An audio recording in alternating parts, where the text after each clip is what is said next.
ren dañ laa teggi fii waaye ñu ngi lay xamal ni kenn jëppiwu la li nga war a def nga ko. mission nag du wéy di wéy wa abadan mënul nekk day am fu mu yem rafetal nga ko xanaa kay ñu ñaan yàlla ki lay wuutu def ni yow fexe ba digganteem ak enseignant yi tax ndax enseignant dañ koy neexal de boo ko neexal ba mun a ñaax ci sa kaw di nga doo xam foo jëm enseignant yi ñu ngi lay gërëm ñu ngi lay sant sa taxawaay rafet na bi nga fi nekkee ba léegi yaa ngi leen di jàppale ci biir ak ci biti lañuy ñaan yàlla rek lii bu mu doon sa mujjug mission yàlla na la yàlla jox leneen lu ko gën fuuf ci barke yonent sallallahu alayhi wa sallam bu fekkoon te ne nag yaa fi toogaat dinañ la wax li ñu bëgg waaye comme keneen mooy ñëw xanaa ñu yóbbante la ci moom at mu nañu wax ko te amaguñ ci satisfaction ba léegi mooy lan suñu courant yi ak suñu ndox mi facture yi metti na te kenn jàppale wuñ ci école yu bëri dañ leen di couper te compétence transférée la ñu wax ci loxo mairie bi lañ teg mbiri école yi kon mairie bi mooy jàppale école yi fii mu nekk nii yu bëri manqué na ci école ya wax dëgg yàlla ay table banc ay yu demee noonu ñu ngi doon yaakaar xëy na mairie bi dina ci jàpp waaye boobu ba léegi mairie bi dese na kon nag kii ñëw ki lay wuutu nga wax ko ni ko enseignant yi nee nañu bu doon seen sago de seen facture ndox yi seen facture courant yi maire bi jël ko en charge ndax ñoom ñu noppalu matériel informatique mos ngeen ñu cee may fii bu ngeen ñu mënoon a dolli ndax dafa xew moo xew fi mu ne nii ku amul loolu sam njàng ak sam njàngale day des bu doon suñu sago ngeen wutal ñu ci lu doy sëkk école yépp am ci classe yi di jàng ci njàngum digitalisé moom moo xew fi mu ne nii moo xew fépp ci àdduna bi kon ñu nit ñu xew ànd ak moom ci yéen lañ ko yaakaar. ñun nag li ñu gis fii ñun ñëpp ñoo ci teg suñu bët mu jëm ci école yi ñen ñoo fi nekk suñuy doom suñuy jarbaat suñuy rak waaye it école bi ñi leen xam ne ñoo leen yiir di leen jàngal xam-xam di def xam-xam ci ñoom dañoo bokk toog ak ñoom di waxtaan ak ñoom ñu ñuy yónni di ñuy digal di ñuy leeral ci ni ñuy jànge ginnaaw bi nga xamee ne fal nañu loolu te la jiitu fal gi mooy maanaam quartier bi moo ñu faloon ci biir école bi ñu yore gestion école yi kon ñun ñooy seetu li nga xam ne école bi bëgg na ko ci li nga xam ne moom la njàng mi tax njàng mi am ni ñu ko bëggee bi ñu doxee ci loolu nag ñoom seen wàllu bopp wax nañu seen i mëbët ba ci avant ouverture des classes laaj nañ leen seen besoin de l'école ñoom ñëpp kenn ku ci nekk joxoon nga ñu sa programme loolu it ñu leeroo ko fii wan leen ne ñun dañoo bëggoon daje ak maire mun na waxtaan ci moom ak loolu pour bu ñu agsee bisu tey bi mu bañ a am benn jafe-jafe amaana nag loolu jotul am ba tax na kon ñun niñ ko gisee noonu rek lañ koy waxee dégg naa nag léegi représentant des directeurs nee na def nga lu bari waaye boo doolee ñu jël kon ñu nit noonu rek lañ la ko mën a waxee def nga lu bari boo doolee ñu jël ndax ñu tey lañ ci tey lañ mooy suñu première assistance gannaaw loolu nag ñun ñi nga xam ne dañ ñoo fal ñu nekk président union bi bañ ñuy fal dafa am ñun ñu dénkoon la ñu dénkoon nag jëm ci suñu diggante ak école bi waaye jëmaat aussi ak diggante ak mairie bi monsieur le maire yow yaa fi nekk Pape Bassirou Diop ñun de li nga xam ne moom la ñu bëgg seq ko ak yow mu war a jóge ci yow ñëw ci ñun jëm ci école yi li ñu naan compétence transférée la ñun lépp loo xam ne ñëw nañ ko di ko sàkku ci yow di la ko laaj dañuy jàpp ne ñun lu ñu moom la ñëw di la ko laaj ci anam bu tegee ci yoon bu normal boo xam ne bu baax lay doon fi ñu jublu ci loolu lay doon liggéey bi ñu am loolu la ñu sant nu ñu wute ay partenariat ci biti loola leneen la waaye li nga xam ne seq nañ ko ak yow ñun loolu lañ la mën a wax tey suñu premier daje gannaaw bi ñu fale ak léegi bis bii nag dafa doon bis boo xam ne xëy na di nga ci mën a leeral lu bari waaye du ko jar da nga koy tënk ñu bëgg ni nga xamee éliroon nañu ko fii boole ñu ak yow am lu ko firndeel loola ci wàllu boppam moo waral amaana ñun suñ la dee woo suñu téléphone jàkkaarloo ak yow wala dégloonte ak yow jublu googu dañ ko yi bëgg ba tax na bu ko defee ñun ñi nga xam ne dañoo nekk ci diggante bi yow ak école bi lépp doon transparence leer ndax njiit dafa métti gi mooy maanaam soo waxul ñu ne doxul soo doxee ñëwee neneen ñu ne ni nga war a waxee du noonu lu ci mën a nekk wala boo ko waxee ni nga ko xalaatee amaana ñu gisee ne maanaam yow yaa ko programmé noonu ba tax na ñun li ñuy dox dañoo bëgg su ma nee la suñ la nee koŋ-koŋ nga ubbil ñu nga recevoir ñu mën a toog ak yow wax ak yow ñu sottante xalaat ndax yow li nga bëgg rek xam nañ ne loolu lañ bëgg lañ la ciy jàppale nag doon ay Baay Faal nekk ci war a dox ak yow ci loolu ba tax na jàppeel ne ñun dañuy ñëw ànd ak yow ngir école mën a yomb mën a ba am benn jafe-jafe bu ko defee lépp jaar yoon. Au nom du maire Bassirou Diop, je souhaite d'entrée une année scolaire 2021-2022 apaisée et de réussite à toute la communauté éducative. Chères directrices et directeurs d'école, cette rencontre est également pour Monsieur le maire Bassirou Diop une franche occasion de vous remercier et vous féliciter vivement pour l'excellent travail que vous abattez nuit et jour dans vos écoles respectives, malgré les maigres moyens mis à votre disposition. Monsieur le maire salue à juste titre la hauteur de votre qualification et le pragmatisme inhérent à votre management introductif aux excellents résultats scolaires qui sans cesse honorent la commune de Thiès-Est. Précisons en passant que dans la continuité de la mise en œuvre du PACASEN, pour rappel, le PACASEN, c'est le programme d'accompagnement des communes et agglomérations du Sénégal. La commune de Thiès-Est compte réaliser pour 2021-2022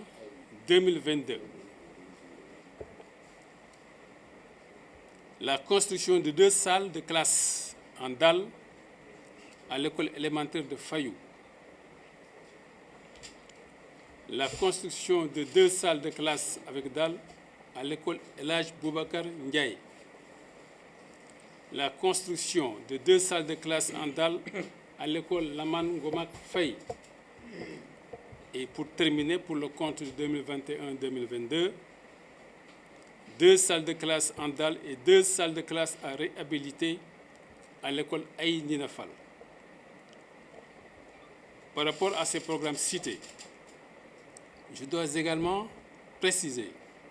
que le marché est déjà attribué et que le démarrage de ces travaux est prévu à la fin de cette semaine-ci. Pour les écoles Parcelles Assainies 2 et Modakan, déjà bénéficiaires chacune de 2 salles de classe, la mise en dalle de ces salles sera programmée pour le programme de 2022. 2022, année scolaire 2022-2023. Mais en attendant tout cela, sachez que pour cette année scolaire, les fournitures mises à votre disposition se composent ainsi. Pour chaque école, craie blanche 82 boîtes, craie de couleurs 27 boîtes, cahier de 100 pages 370, cahier de 48 pages 225, cahier de 32 pages 250, bic bleu 300, bic rouge 50, bic vert 200. Je voudrais également m'arrêter un tout petit peu sur les bics. Certainement, à l'épreuve, vous allez découvrir que pour les boîtes qui vous seront remises concernant les bics, c'est de couleurs éparses. Nous, on avait des problèmes. Parce que quand il fallait, à la commande, on avait dit bic bleu, bic vert, bic rouge. Mais à la livraison, on s'est retrouvé quelquefois avec des boîtes dans lesquelles il y avait les 3 couleurs en même temps. Vous voyez. bon, on a compris que tout ceci, c'est dans la recherche de la qualité. C'est des bics qui nous sont venus de la société américaine. Et donc, il peut arriver que dans votre école, une fois que le matériel soit regardé, qu'il y ait dans une boîte un bic bleu, un bic vert, un bic rouge. Il peut arriver que dans une autre boîte, vous avez des bics tout simplement bleus, tout simplement vert ou tout simplement rouge. Ça aussi, je tenais vraiment à le préciser. Bon, le matériel que je viens d'énumérer et qui va à chaque école, la seule exception, c'est l'école FA Montmartre-Lo. Évidemment, vous comprendrez que là aussi, c'est lié à l'effectif de l'école. Donc, ce sera un matériel réduit en termes de nombre, mais que toutes les espèces par rapport au matériel fourni y figurent. Ils ont une fiche particulière. Retenez également que nous avons toujours à cœur cette phrase clé du président Idrissa Seck disant ceci: le premier ingrédient dans la production d'élèves excellents, c'est un enseignant motivé. Et il ajoute: les échecs scolaires d'aujourd'hui constituent les échecs économiques de demain. Évidemment, cela dit toute l'importance, n'est-ce pas, de l'enseignant dans le dispositif éducatif. Et évidemment, ce n'est pas quelque chose qui va nous surprendre au niveau de la commune de Thiès-Est. Parce que dans un passé très récent, le maire s'y est tellement plongé qu'il a pensé allouer une enveloppe dans ce sens aux directeurs d'école, tellement leur charge est lourde quotidiennement à abattre. Je vous remercie tous et toutes de votre aimable attention. di sant directeur d'école yi fi nekk yëpp, di sant enseignants yi, di sant parents d'élèves yi, di sant tam di ñaanal tam élèves yi, parce que nag defe naa ni kenn mënul dem bàyyi sa morom te li ngeen di def xam nañ ko bu baax. li ngeen di daj ci élève li naan tout tànk nga bëgg a def dara ci boppam, kooku defe naa ni yéen seen taxawaay ci société bi kenn amul payam. Donc yàlla mi am fay, yàlla leen fay. di leen sant itam à ma qualité di nga xamante ne ñu nekk maire depuis 2 mandats ñu nekk ak yéen, comme ni nga ko waxee directeur, dañ ci sant yàlla bi nga taxawee tey wax def témoignage bi nga def ci ñun. kon loolu tam du ci sunu ngóora, yàllaa ñu dimbali. yàlla moom nag ñu ko ci sant bu baax, di ñaan yàlla tam yàlla bu ñu gis suñu bopp ci leneen. di wax ni comme lañ daan wax rek suñu yéene ci école yi, ci maanaam ci wàllu éducation, parce que dama daan wax toujours ni ñun compétence yi ñu transféré 9 domaines yi, santé ak éducation moo ñu ci gën a ñor. parce que nag lu mën a xew bala nga def dara da ngaa wér. boo wéree te amoo xam-xamit dara du sotti. di ñaan jàkko yi rafet yeeg hôpitaux yi yeneen ak yeneen yëpp tant que jàngoo wala wéroo mënoo ca taxaw. loolu nag moo tax ñun ñu xool ni loolu gis ñu lu ko ëpp importance, moo waral ci wàllu école ñu demee ci noonu. comme li ñuy wax yàlla def na comme ni ko directeur waxee ni dégg na ni keneen moo fi war a nekk. man ñun am suñu candidat defuñu candidature, donc keneen a fi war a ñëw. ku fi mën a ñëw yàlla na yàlla def mu def li ëpp li ma def, parce que nag yéene boobu rek la ñu am. ndax kenn ku nekk da ngay dem sa mission ba fu mu war a yem rek da nga sant ci yàlla. comme yàlla ñuy bàyyi nag suñu sago ñu ko ci ñu fekkee loolu duñ def lu dul ñaan ak ku fi mën a ñëw yàlla def lu kawe seen njort ak suñu njort. waaw tey ñu nit duñ ci génne suñu loxo benn yoon, parce que defe naa ni mën naa wax fii xëy na dina fi am ñu fi fekk wala bu amul ñu fi fekk itam bañ daan jéem ci école yi defe naa sa nekkuñu maire. su ma rappelé woo, si vous connaissez un doyen Mapaté Ndiaye te mu nekkoon Germain côté le golfe, Gilles Sagna côté yooyu, defe naa ni ba may fay intervenir di def ay robinet ak ñëw Demba Jaxate ak di leen temps inondation ma leen di dimbali, boobu j'étais pas maire. donc loolu moo tax ma ni du ma bàyyi, parce que nag foo mën a defee ngir yàlla ak jaamu fa yàlla bari na te ñun ay doomu aadama lañ, ay jullit lañu, bëgg nañu suñu mission ñu ciy jéem suñu kéemtalaay kattan ginnaaw bu ñu yàlla mayee wér ñu mën koo def lépp lu ñu ci mën ñu mën cee def ci askan wi. loolu moo waral ma ni ma toog fii maire ak ma bañ fee nekk maire li ñu war a def xam ni lu baax la lu war a jariñ askan la lu war a loo mën a tànn ni dimbalee ko tant que yàlla ngi ni kattanal may nu wér duñ ko bàyyi incha allah rabbi moo waral ma rappelé loolu xamal leen neen loolu ñu ngi ci. ba ci ordinateur yi nga wax tam gis nañ ko ñun ñoo mosoon dem Italie suñu partenaire may na ko ñu indi ko te it yàlla def na tam possibilité yooyu tam tant que yàlla ngi ñu koy ubbil lu nu for lu mën a jëm ci éducation ñu def ko. gis ngeen bon am nañ fa ay partenaires Italie te loolu day continuer muy benn coopération bu nekk Italie Pontedera am nañ bibliothèque virtuelle loolu defe naa ni defe nañ lancement bi fii ak lu jëm ci wàllu état civil ak yooyu yëpp. ñooñu ñoo ci suñu partenaire yooyu itam ak lu mën a xewit dañ koy war a continuer parce que li ñu naan administration continue la loolu itam ça va continuer dañ ko gën a améliorer pour yi ngeen di jàmbat yu bëree bëri mën a faju te loolu dañ ci taxaw incha allah. loolu moo tax ma ni bu loolu passé defe naa ni école yi su may def benn rappel rek bi ko soose waxee école Aynina Fall yàlla dafa def ma dem fa def visite defe naa bu fekkee directeur baa ngi fi. yàlla def ñu dem gis benn classe la ñu doon wax bi ma demalee sama ma sol sama daal demal sama bopp ci école bi xool classe bi mu mel noo xamante ni dama fa jëleen engagement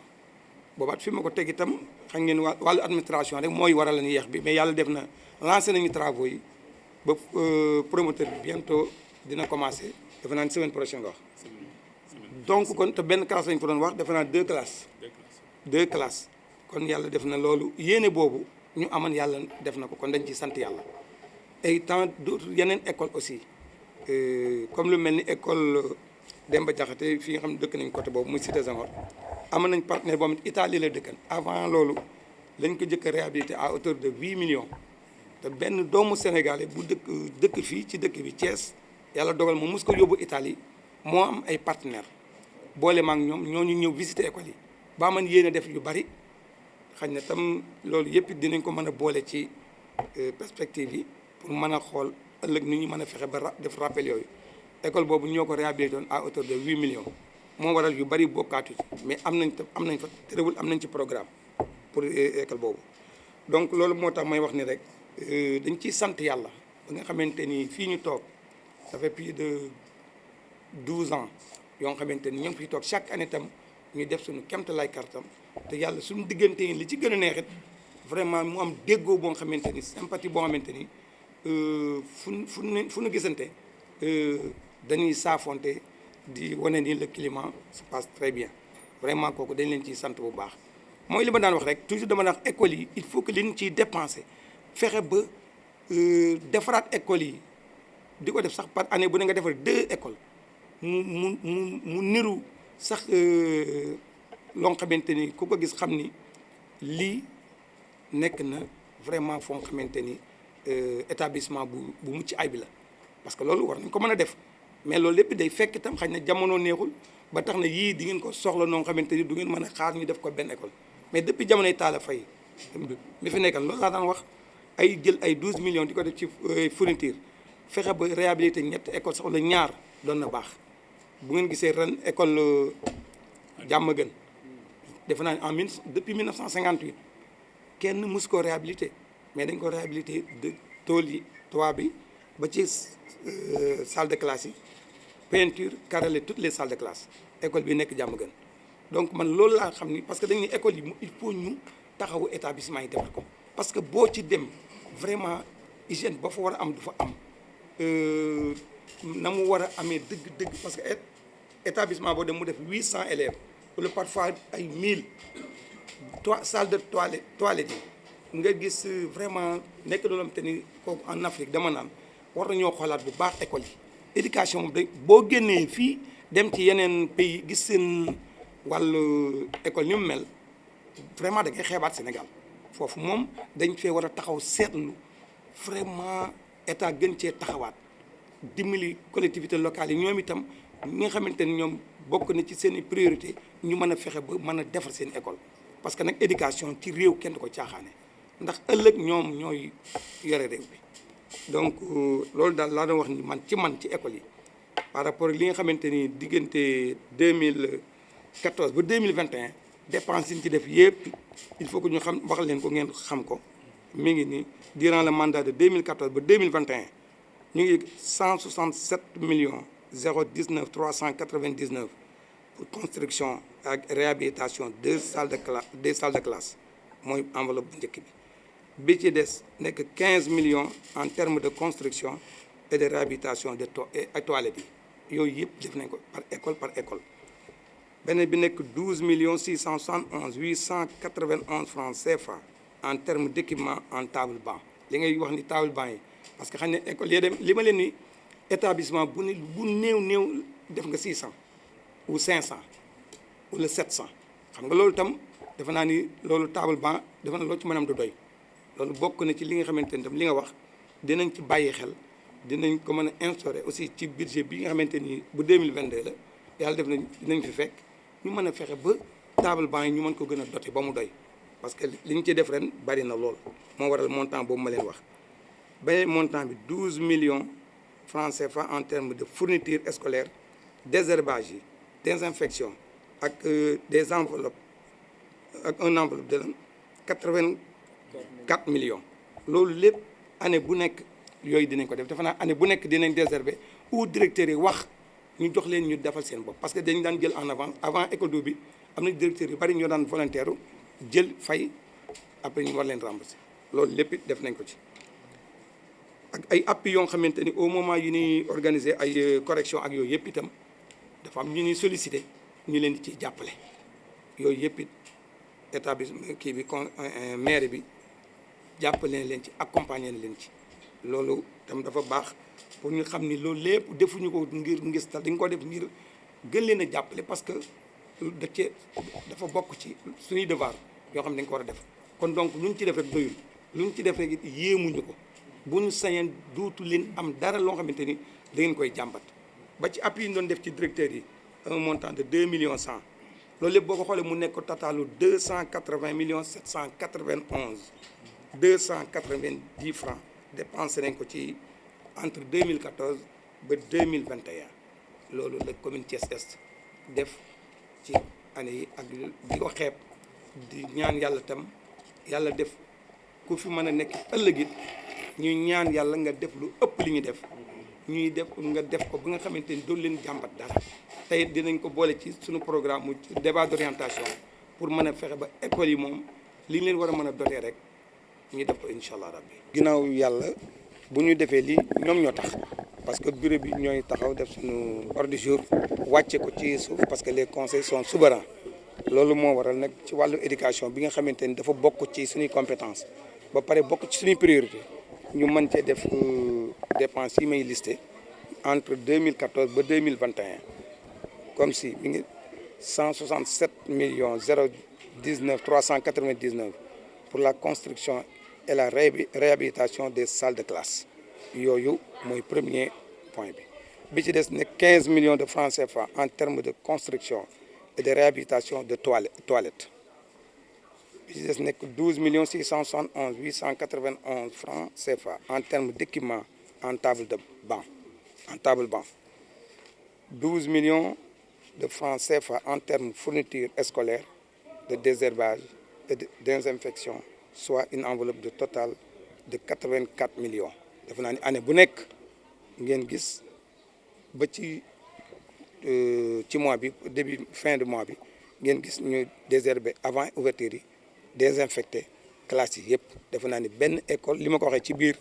directeur d'école yëpp bu ci nekk ñu ngi woon defe naa ni liñ naan tëngu ni dini kii ñuy nataal parce que ñoom a ànd vraiment tam ànd bu rafet bañ ne ko ñoom it dañ leen di sant foofu tam profit taxaw foofu tuuti sant leen bu baax parce que avant ouverture am na ci directeur sax dinañ profiter ñoom désherber seen bopp avant ñuy dikk bon donc bu ñu ñëwee ñun bu fekkee ne dañuy fay ñu rembourser leen ba pare désinfecter école yi kon loolu aussi itam dañ leen di sant suñu collaboration ak ñoom ba ci case des tout-petits bi nga xam ne moo nekk Cité Senghor bu nekk à hauteur de 52 millions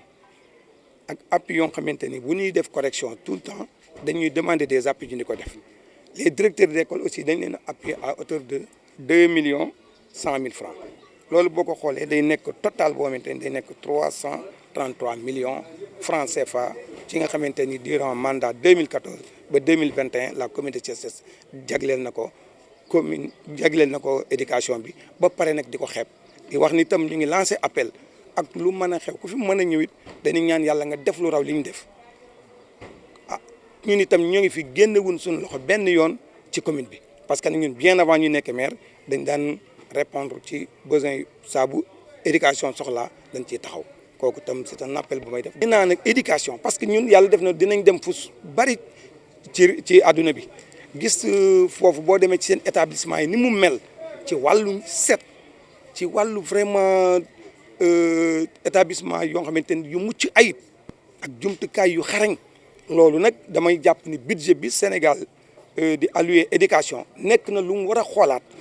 lu mu war a veiller ba xam mi ngi àgg tam fi mu war a àgg